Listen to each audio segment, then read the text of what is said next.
Hi folks, welcome to this week's Inside Track. As always, we've got Jim Delahunt here with me, Jim. We've got a Group 1 in the card at Ascot this week, the King George. We'll just get straight into it.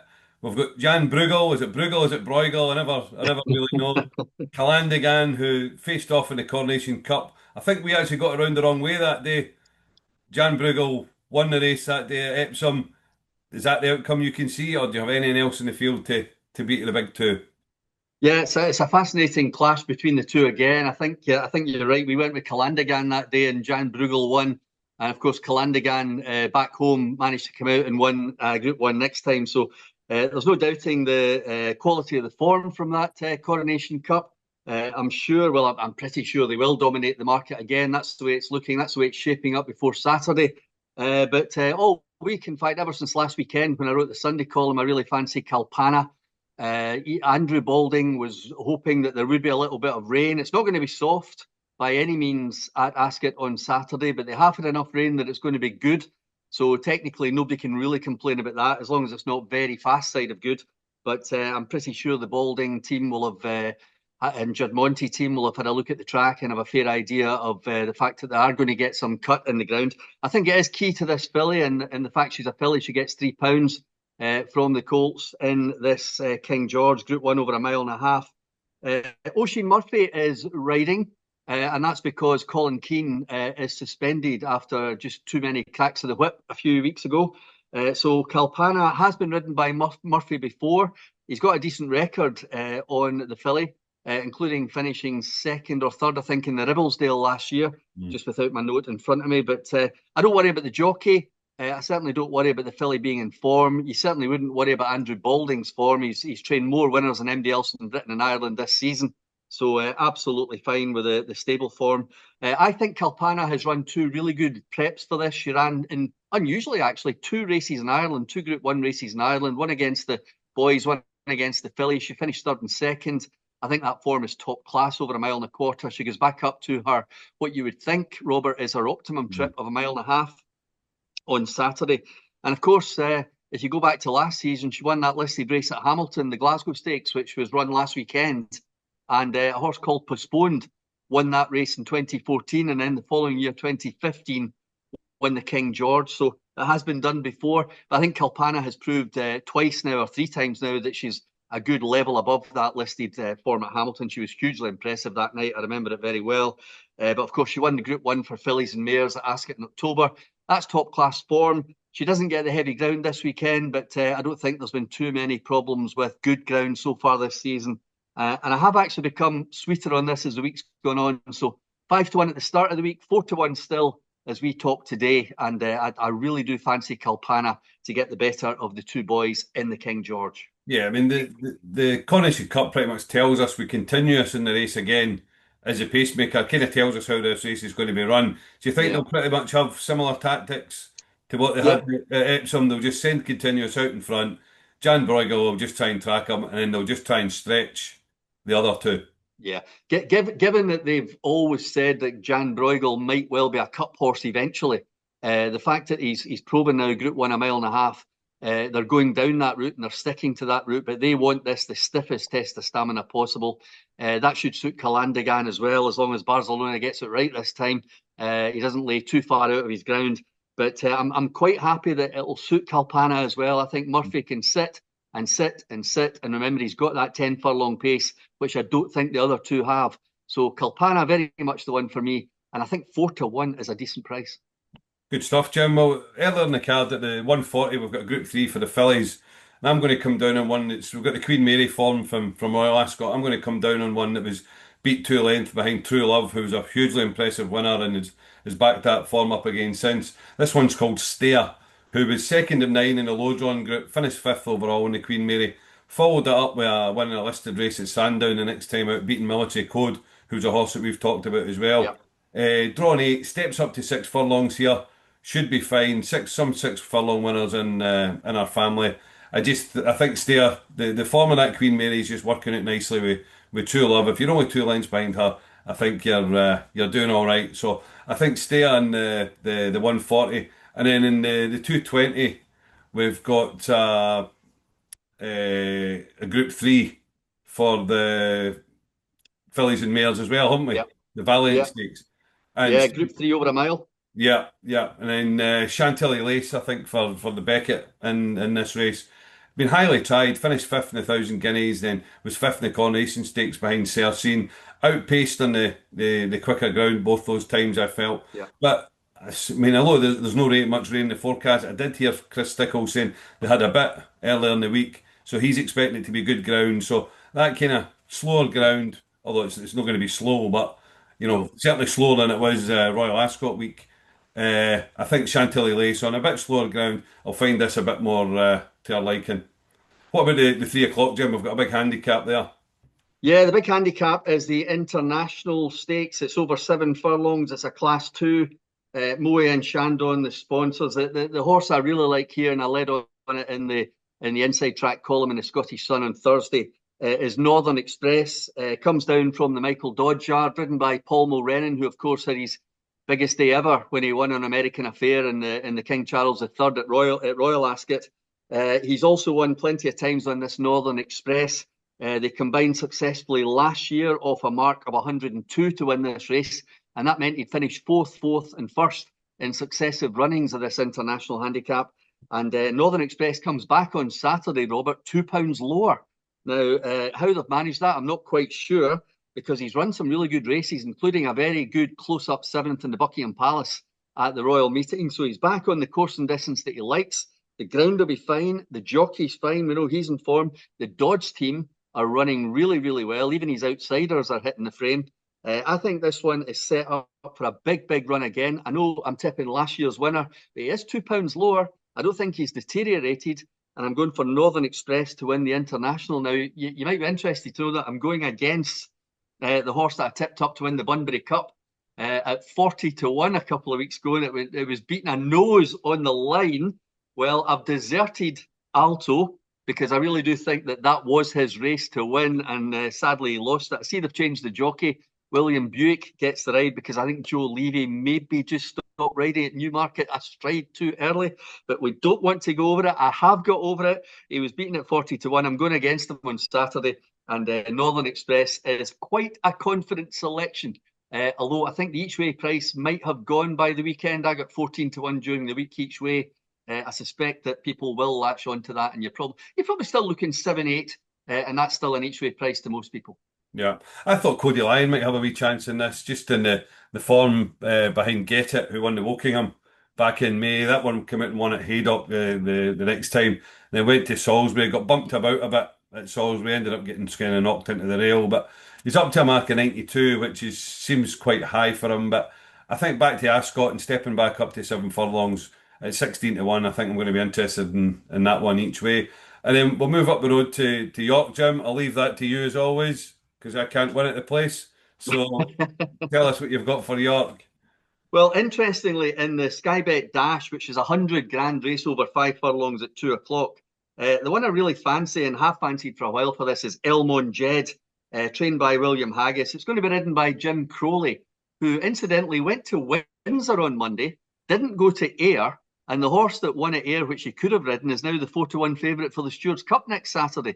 So he went to Windsor for some strange reason, missed that horse at Ayr, absolutely bolted up. And just with looking at that race right now, 4 to 1 next Saturday could still be a price, because that horse won doing the proverbial handstands at Ayr on Monday off a mark of 90. He runs with a penalty at Goodwood next week. And What was it called, Jim? That was called, it's gone right out of my head. It's one of these strange Arabic names, so it's gone right out of my head, but it will come back to me. But it won the Air Gold Cup trial on Monday, Alkamar or something. And I mean, a penalty will not stop that at Goodwood. That, in my opinion, will win. But interestingly, there's a horse called Jordan Electrics, which is trained by the Scottish maestro Jim Goldie. That's probably going to go to the Stewards Cup as well. Now, it runs in this same Sky Bet Dash. Now, intriguingly, Jim said before Hamilton last week that he had it ready to go, and it was balloted out. Now, it was top weight, but technically it was balloted out because too many down below wanted to run. So he goes to York on Saturday, and he puts up Lauren Young, his stable apprentice, taking £7 off that handicap mark of 102, bringing it down to 95. Now, Lauren is a young rider from Kilmarnock who's really impressed me all season. She's got a fantastic strike rate, not only against fellow apprentices, but against senior jockeys as well. And if Jim's putting Lauren up, taking £7 off Jordan Electrics, I think you can expect a big run. And at 16 to 1, I think Jordan Electrics each way en route to the Stewards Cup at Goodwood next week is worth a bet. But I think Elmon Jed with Crowley up, he's not going anywhere else on Saturday. I think Elmon Jed might win that one. Now the other sprint race on Saturday is a bit of a novelty race because it's the Jump Jockeys Nunthorpe. It's run over 5 furlongs. It's they throw 25 grand at it to make sure trainers put horses in. And the one I like here is a horse which finished second after being backed off the boards at Ayr on Monday.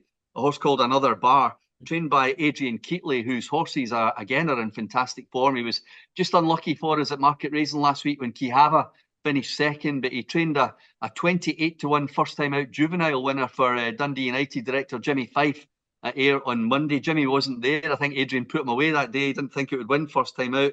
But Another Bar was a very close second. And they have booked, wait for this one, they have booked Sean Flanagan, the Irish jump jockey, to come over and ride this one. And Sean, I double checked, has had 1 ride on the flat and 1 winner. So he's defending a 100% record. Let's see if he can win on Another Bar, which the fact that he doesn't have a penalty when he should have won at Ayr on Monday, I think that makes it very interesting indeed. So Another Bar for me in the 320.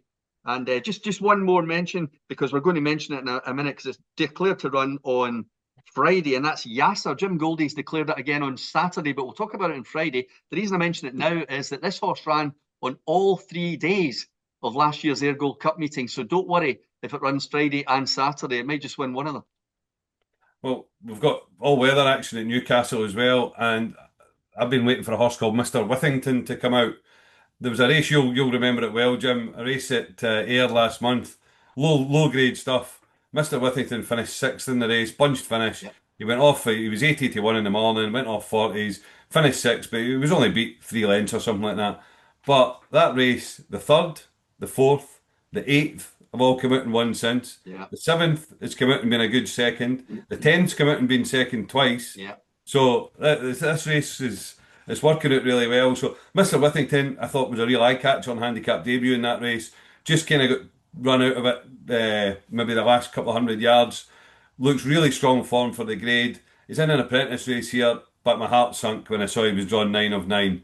So that's kind of tempered enthusiasm about it. But Mr. Withington, I'll definitely be watching with interest. I mean, hopefully it'll be a big enough price that you can overcome the negative of the draw and still have a bet. But I'm going to have someone on Mr. Withington, despite the reservations about the draw. So Friday, Jim, you've had a look at York.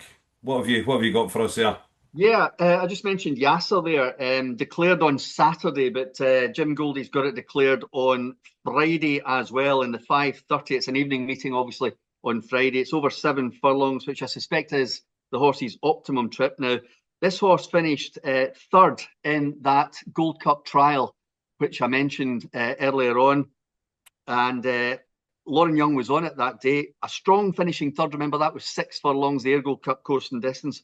Back over 7. My one worry is on this round course at York. It's not much of a round course at York because it's a little bit of a spur, but drawn 20, which is plenty wide enough. But as I said earlier, Lauren Young, very, very competent young jockey. And I think the fact that Jim's putting her up on Yasser to take £7 off down to 9 stone 2, it'll be interesting to see if he does run the horse in both races on successive days. But as I said earlier, ran all 3 days of the Ayr Gold Cup meeting last September, and I think managed to win one of them. So Yasser for me, if it runs in the 5:30, again, don't worry about Lauren claiming £7. She's very, very competent. She'll overcome anything that's put in front of her. So that's my selection at York.